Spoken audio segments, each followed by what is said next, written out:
All right, this is a video in our topic on solving quadratic equations by factoring, and we have a challenge in a real-world connection problem. I really encourage you to pause this video and try these on your own, and then see if you can play it back up and see how you did, okay?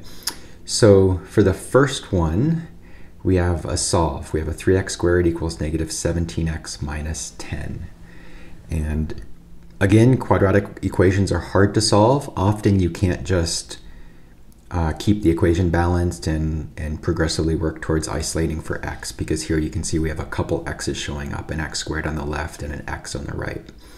So that makes things definitely more challenging. Let's try to factor this guy. And I'm going to add 17x plus 10 to both sides. So remember, with our factoring work, we are going to end up using the zero product property. So we need our quadratic expression to equal 0 in order for that to work.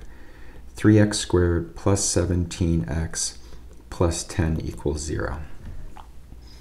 All right, now we need to factor it. And that 3 out front makes things a little bit more challenging.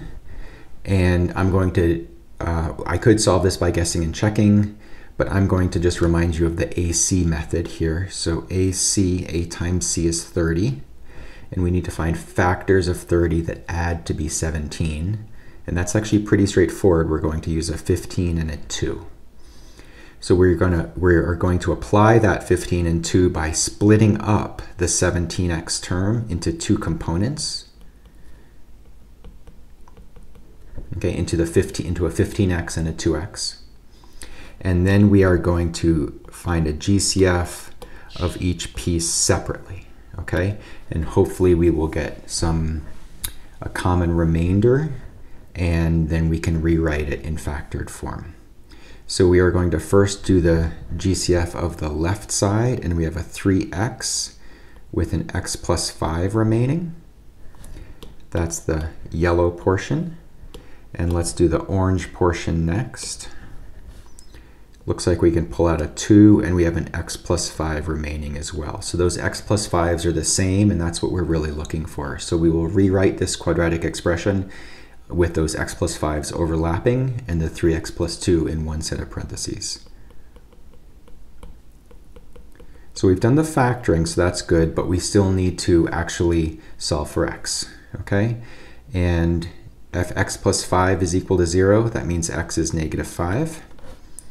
Here, if 3x plus 2 is 0, it means 3x is equal to negative 2, which means x is negative 2/3. So we have two solutions, x equals negative 5 or negative 2/3. All right, so we solved that by factoring in the zero product property. Next one, our backyard patio has dimensions of 6 feet by 8 feet. And you have some more bricks you want to use to enlarge your patio with a consistently wide border around your existing patio. So we want to put a sort of a frame, kind of an edge around our whole patio.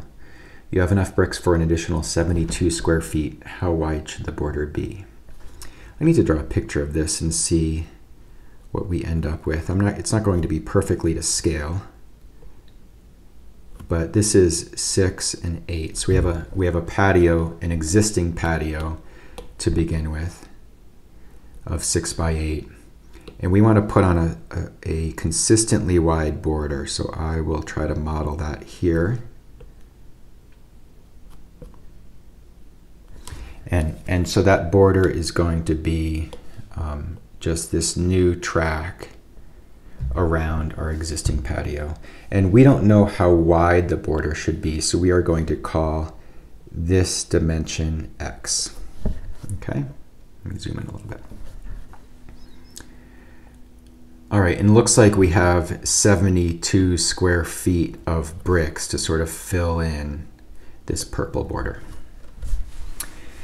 So I think what I want to do is an area. I want to use an area model here. So this dimension is now going to be 6 plus 2 x's, an x on both the top and the bottom. And this dimension is going to be an 8 plus 2 x's. All right, let's try to represent what our area is going to be here. So And I also think you can see that the area of the original patio is 48. Okay, so let's write it out. So we have 2x plus 6, that's the same as 6 plus 2x, times 2x plus 8. That area has to equal the original 48 plus our new 72. Okay, it's funny, the border is going to be a larger area than the original patio. Okay, let's FOIL this out and see what we get.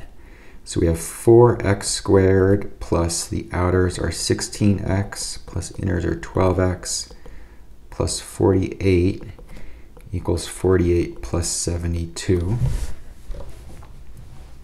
I can see our 48s just cancel right away.